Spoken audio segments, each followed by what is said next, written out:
नमस्कार दोस्तों, मैं विशाल रस्तोगी स्वागत करता हूँ आपका एक बार फिर से वी एकेडमिक्स टीचिंग पर। इस वीडियो में हम पढ़ने वाले जो हमारा डीएलएड का फर्स्ट ईयर है, उसका हमारा फर्स्ट जो सब्जेक्ट है हमारा चाइल्ड डेवलपमेंट, बाल विकास जिसे कहते हैं हिंदी में।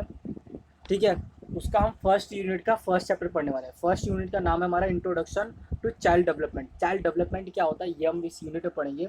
तो इस यूनिट का हमारा फर्स्ट चैप्टर है वृद्धि और विकास की अवधारणा और सिद्धांत, concept and the principle of growth and development. तो सबसे पहले हम इसमें देखेंगे कि वृद्धि क्या होती है। ठीक है, तो वृद्धि की बात करें तो वृद्धि का अर्थ जो होता है ना, वो शरीर के अंगों के आकार और रूप में जो परिवर्तन आता है ना, जो वृद्धि बढ़ोतरी होती है, उसे हम वृद्धि कहते हैं। और जो ये वृद्धि होती है ये गर्भधारण से 2 सप्ताह बाद, ठीक है, 2 सप्ताह बाद शुरू हो जाती है। ठीक है, और जब व्यक्ति पूर्ण रूप से परिपक्व हो जाता है तब तक ये वृद्धि चलती रहती है। ठीक है, तो ये हो गया हमारा वृद्धि। अब बात करें विकास क्या होता है। विकास की बात करें तो विकास जो है ना, वो जीवन भर चलने वाली एक ऐसी प्रक्रिया है जिसके द्वारा जो बालक है ना, वो धीरे धीरे विभिन्न कार्यों और कौशलों को सीखता है। ठीक है, कैसे हम किसी काम को करें वो बालक धीरे धीरे सीखता है। किसी व्यक्ति के व्यवहार में परिवर्तन आता है किसके द्वारा? विकास के द्वारा। जब किसी व्यक्ति के व्यवहार में परिपक्वता उसके ज्ञानात्मक, सामाजिक, भावनात्मक विकास के कारण संभव होता है। ठीक है, विकास जो है ना, विकास के फलस्वरूप क्या होता है, परिवर्तन को जो प्रत्यक्ष रूप से, जो विकास के फलस्वरूप जो परिवर्तन हो रहे हैं ना, उसको हम प्रत्यक्ष रूप से देख नहीं सकते हैं, लेकिन हम उसको महसूस कर सकते हैं। प्रत्यक्ष रूप से ना तो हम देख सकते हैं उसको, और ना ही हम उसको माप सकते हैं कि कितना विकास हुआ है। जबकि जो वृद्धि होती है ना, हम उसको माप सकते हैं, ये मात्रात्मक होती है, जबकि ये जो विकास होता है ये गुणात्मक होता है। ठीक है, तो ये वृद्धि और विकास है। हमारा अगला टॉपिक है वृद्धि और विकास में अंतर क्या है। ठीक है, तो वृद्धि की अगर बात करें, जो वृद्धि है वो परिणाम संबंधित परिवर्तन होते हैं, यानी ऐसे परिवर्तन जिसको माप सकते हैं, जिसको हम परिणाम निकाल सकते हैं, वो क्या होता है, वृद्धि होता है। जैसे बच्चे की लंबाई, ऊंचाई और भार में परिवर्तन जो आता है हम उसको माप सकते हैं, तो इसे हम वृद्धि कहेंगे। जबकि जो हमारा विकास होता है ना, उसमें सभी विकास ऐसे परिवर्तनों के लिए प्रयुक्त होता है जिससे बालक की कार्य क्षमता, कार्य कुशलता और व्यवहार में प्रगति होती है, परिवर्तन होता है। इससे ना हम बच्चे के व्यवहार में परिवर्तन हो रहा है, इससे हम महसूस कर सकते हैं, नाप नहीं सकते हैं कितना व्यवहार में परिवर्तन हुआ, कितना नहीं हुआ। ठीक है, दूसरा पॉइंट अगर बात करें वृद्धि और विकास में अंतर क्या है, तो वृद्धि ना एक तरह से संपूर्ण विकास प्रक्रिया का एक चरण है। वृद्धि जो पार्ट ऑफ डेवलपमेंट है, विकास का एक अंग है। जबकि जो विकास है ना, वो अपने आप में एक विस्तृत अलग अर्थ रखता है, और ये व्यक्ति में होने वाले सभी परिवर्तनों को प्रकट करता है। यानी किसी व्यक्ति में जितने परिवर्तन हो रहे हैं ना, उसको विकास परिवर्तन क्या करता है, प्रकट करता है। उसके बाद हमारा तीसरा पॉइंट अगर देखें तो वृद्धि की क्रिया ना आजीवन नहीं चलती है, परिपक्वता खत्म होते क्या होती है, वृद्धि हमारी समाप्त होती है, हो जाती है। जबकि जो हमारा विकास होता है ना, वो सतत है और ये जीवन पर्यंत तक चलता रहता है, गर्भधारण से लेकर मृत्यु तक ये चलता रहता है। वृद्धि के परिणाम स्वरूप होने वाले परिवर्तनों को हम प्रत्यक्ष रूप से देखा जा सकता है, जबकि जो विकास है उसको हम प्रत्यक्ष रूप से नहीं देख सकते, उसको सिर्फ हम महसूस कर सकते हैं। ठीक है, हमारा जो फिफ्थ एंड लास्ट जो पॉइंट है वो है वृद्धि जो होती है ना, वृद्धि के साथ साथ विकास नहीं होता है। जरूरी नहीं है कि जो वृद्धि हो रही है तो उसका विकास भी हो रहा हो, लेकिन जो विकास होता है ना हमेशा वृद्धि, लेकिन जो विकास होता है ना वृद्धि के बिना हो सकता है। वृद्धि के साथ साथ विकास नहीं हो सकता। एक बच्चा है, एक व्यक्ति है, मान लो उसके भार में परिवर्तन आ रहा है, भार में परिवर्तन आया तो इसका मतलब ये नहीं कि उसकी वृद्धि तो हो गई लेकिन विकास नहीं हो पाया उसका। जबकि जो विकास है ना, वृद्धा बिना वृद्धि के भी हो सकता है। एक व्यक्ति की हाइट नहीं बढ़ रही है लेकिन उसके व्यवहार में परिवर्तन तो आ रहा है ना, तो हम इसे कह सकते हैं कि उसके विकास हो रहा है। ठीक है, अब अगले टॉपिक की बात करें तो अगला टॉपिक है हमारा वृद्धि और विकास के आयाम कौन कौन से हैं। ठीक है, तो पहला आयाम है शारीरिक विकास। ठीक है, इसमें क्या होता है, व्यक्ति की जो शारीरिक विकास होता है, जो शरीर से संबंधित, जो शरीर के आंतरिक और बाह्य, उसके अंगों का, उनके ऑर्गन्स का, उसके सिस्टम्स का, ठीक है, इन सब का आंतरिक रूप से और बाहरी विकास, उसके हाथ पैरों की लंबाई चौड़ाई, आकार में हड्डियों का विकास, ये सब क्या है, शारीरिक विकास में आता है।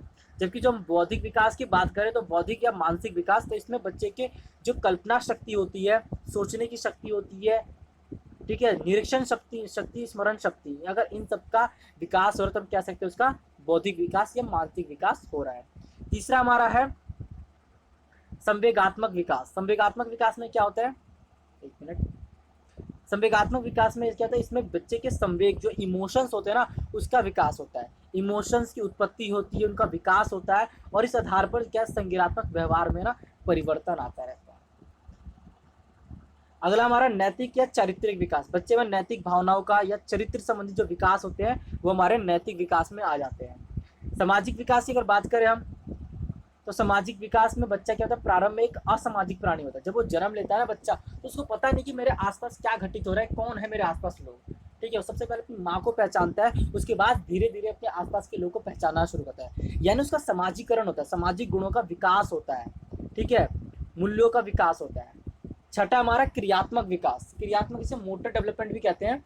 इसमें क्या होता है कि बच्चा अपने काम करने की शक्ति जो होती है ना, उसको शक्ति, क्षमताओं और योग्यताओं का विकास होता है बच्चे की। भाषा विकास, इसमें भाषा, जब बच्चा जब जन्म लेता है तो उसकी भाषा का विकास भाषागत विकास में आता है, ठीक है। धीरे धीरे पहले वो टूटे फूटे अक्षर बोलेगा, कुछ भी आबाला शब ऐसे कुछ भी बोलता रहता है, फिर वो अक्षर बोलना शुरू करेगा, फिर शब्द सुनता है, सुन के वो बच्चा क्या होता है, बोलना शुरू करता है। तो ये हो गया वृद्धि और विकास के आयाम। अब हमारा अगला टॉपिक आता है वृद्धि की अवस्थाएं, ठीक है। हमारा वृद्धि की अवस्थाएं कौन कौन सी है, तो पहली जो अवस्था है वो हमारा शैशव अवस्था है, ठीक है। इसमें क्या होता है, इसको हम इस अवस्था में कितने वर्ष के बच्चे आते हैं, 2 साल, जन्म से लेके 2 साल के जो बच्चे होते हैं वो इस अवस्था में होते हैं। इसमें क्या होता है, बच्चे का शारीरिक और मानसिक विकास होता है, ठीक है, और बहुत तेजी से होता है इस अवस्था में बच्चे का शारीरिक और मानसिक विकास। बालक इस अवस्था में पूर्ण रूप से अपने माता पिता पर ही आश्रित होता है, कि 2 साल का बच्चा आप देख सकते हो, पैरों पर पहले तो वो रेंगना शुरू करेगा, फिर धीरे धीरे पैरों पर खड़ा होकर चलना शुरू करता है, तो अपने माता पिता पर ही अपने जीवन के लिए, भरण पोषण के लिए आश्रित रहता है। इस अवस्था में संवेगात्मक विकास भी होता है, और इस अवस्था में वो धीरे धीरे गति करता है, सीखने की तीव्र गति होती है। जब नवजात शिशु शैशव अवस्था की ओर अग्रसर होता है तो उसके अंदर प्यार और स्नेह की आवश्यकता बढ़ने लग जाती है। जैसे जैसे बच्चा जन्म से लेकर शैशव अवस्था की ओर, इन्फेंसी की ओर बढ़ेगा, तो उसमें स्नेह की भावना और ज़्यादा जागृत होती है, बढ़ती रहती है, ठीक है। तो ये हमारा हो गया शैशव अवस्था। दूसरी जो हमारी अवस्था होती है तो बाल्यकाल अवस्था होती है, ठीक है, जिसे हम चाइल्डहुड कहते हैं। इसके 2 पार्ट होते हैं, पूर्ण बाल्यकाल और उत्तर बाल्यकाल। पूर्ण बाल्यकाल की बात करें तो वो है हमारा 2 साल से लेकर 6 साल के बच्चे जो के वो पूर्ण बाल्यकाल में आते हैं, यानी इन साल तक हम कह सकते हैं बच्चे अपना किंडरगार्टन स्कूल में या फिर नर्सरी आंगनबाड़ी में पढ़ना शुरू कर देते हैं, 3 साल से बेसिकली 6 साल तक अगर देखा जाए तो, ठीक है। थोड़े थोड़े अक्षर बनाना सीख जाते हैं इसमें। इस अवस्था में बालकों को क्या होता है, जिज्ञासा बहुत ज़्यादा होती है इसमें बच्चे पूछते हैं क्या है, क्यों है, कैसे है, इसमें बच्चों की जिज्ञासा बहुत ज़्यादा होती है, ठीक है। इस अवस्था में बाल्यावस्था में कहलाती है। इस काल में क्या होता है, बाह्य जागृति से जुड़ाव होने लग जाता है और नकल करने की प्रवृत्ति आती है इसमें बच्चे में। बच्चा क्या करता है, दूसरों को देख के ना नकल करने की कोशिश करता है और उनके जैसा ही करने लग जाता है। इस अवस्था में बच्चे में जिज्ञासी प्रवृत्ति अधिक होती है। इसके कारण उसमें अभिभावक और छात्रों से भिन्न भिन्न प्रकार के प्रश्न पूछता रहता है और भाषा भी धीरे धीरे सीखना शुरू कर देता है ये। और इस अवस्था को ना मनोवैज्ञानिक दृष्टि से भाषा सीखने की सर्वोच्चतम सबसे अच्छी अवस्था बताई गई, किसे, पूर्ण बाल्यावस्था को। अब दूसरा अवस्था आती है हमारी उत्तर बाल्यावस्था। ये जो होती है 6 साल से 12 वर्ष के बच्चों के लिए होती है। इसमें क्या करते हैं बच्चे, जो बौद्धिक, नैतिक, सामाजिक और कल्पनाशीलता और तर्कशीलता आदि का व्यापक विकास होता है। बच्चा सोचना शुरू कर देता है, ठीक है, सामाजिक रूप से अपने आसपास के लोगों से साथ मिलना शुरू करता है, क्योंकि 6 साल ही वो आयु होती है जब बच्चा स्कूल में प्रवेश करता है, ठीक है। इस अवस्था में क्या होता है, बच्चा जो है ना वो मित्र बनाना शुरू कर देता है, ठीक है। इसमें भावनाओं का विकास होता है और समूह में रहना शुरू कर देगा, मित्र बनाना शुरू कर देता है।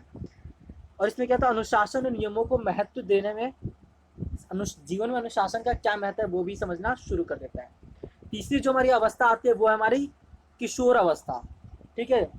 इस अवस्था में कौन से साल के बच्चे होते हैं, 12 साल से लेकर 18 साल के जो बच्चे होते हैं वो किशोर अवस्था में आते हैं, ठीक है। ये एक जटिल अवस्था होती है क्योंकि इसमें ना बच्चे की शारीरिक संरचना में ना बहुत तीव्र गति से परिवर्तन देखने को मिलता है। ये वो समय होता है जब बच्चा क्या होता है, बाल्यावस्था से परिपक्वता की ओर, ठीक है, मैच्योरिटी की ओर अग्रसर होता है, बढ़ता है वो। इस अवस्था में किशोरों की लंबाई और भार दोनों में क्या होता है, वृद्धि होती है, वृद्धि होती है, ठीक है, मांसपेशियों में वृद्धि होती है।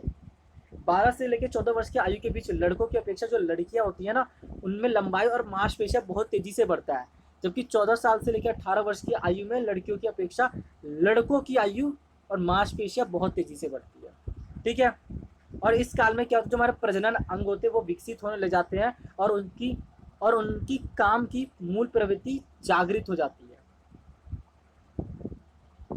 और इस अवस्था में देखो बच्चा जो होता है ना, वो अपने आप को कहीं ना कहीं ईगो आ जाती है उसमें। वो कहता है कि मैं, और खुद को लेकर ना वो चिंतित रहता है कि मैं हूँ क्या, मैं क्या हूँ, मैं कौन हूँ, मैं क्या कर सकता हूँ, ठीक है। वो दुविधा में पड़ा रहता है।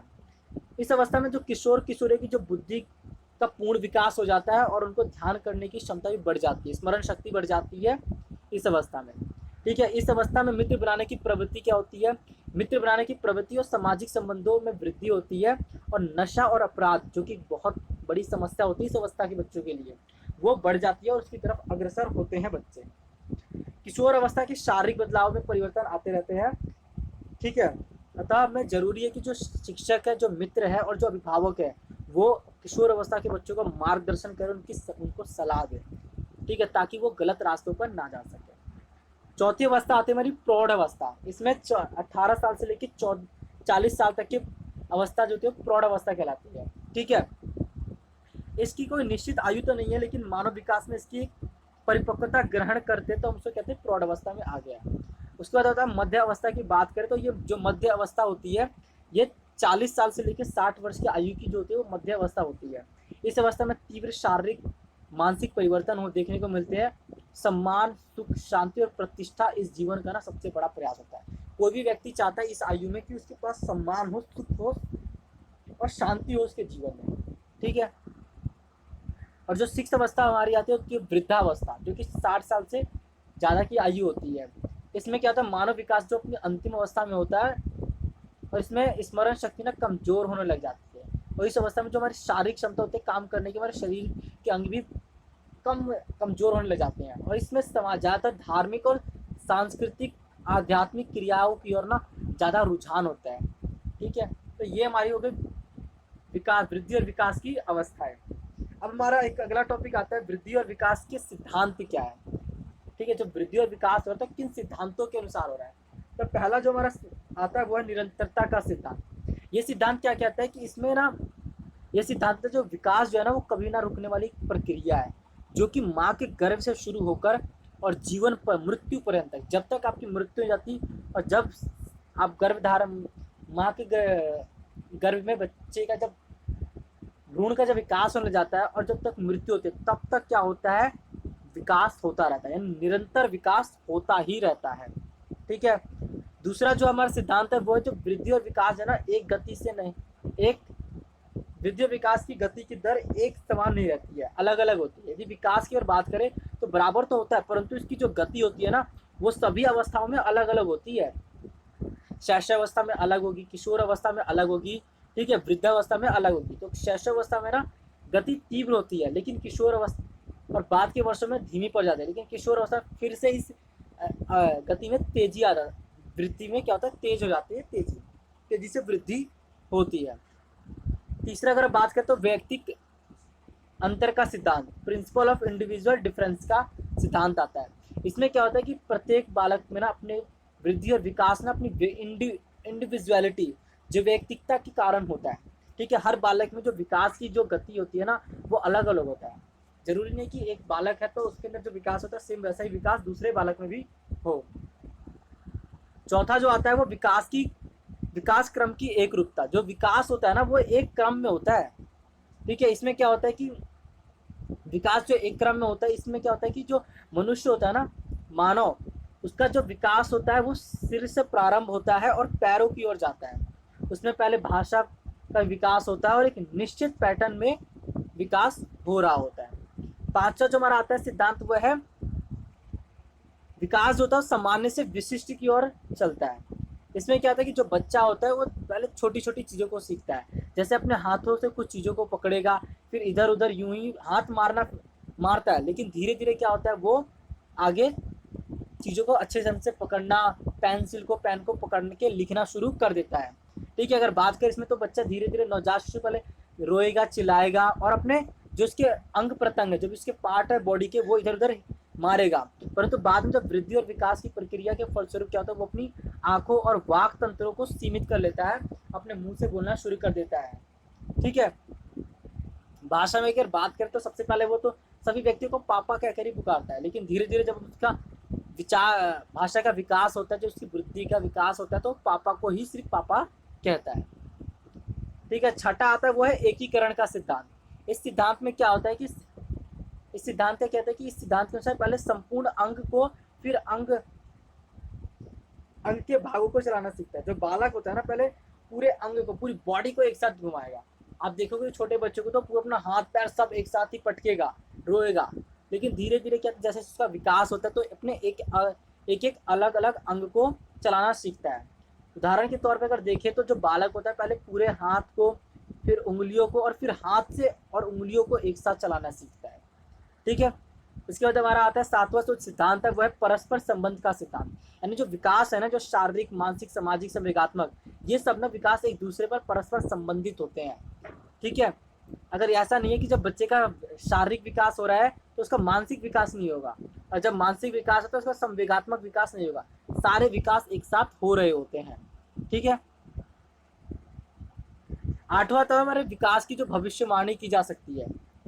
जो विकास जो है ना वो भविष्यवाणी की जा सकती है कि जो बच्चे का हेल्थ, उसको देख के हम उसको कह सकते हैं कि जो बच्चे का विकास अच्छे से हो रहा है या नहीं है। उदाहरण के लिए अगर एक्सरे देखें तो एक्सरे द्वारा जो चित्र लिया जाता है वो हमें बताता है कि बच्चे का आकार आगे चल के किस प्रकार होगा। ठीक है, तो ये हमें विकास बताता है।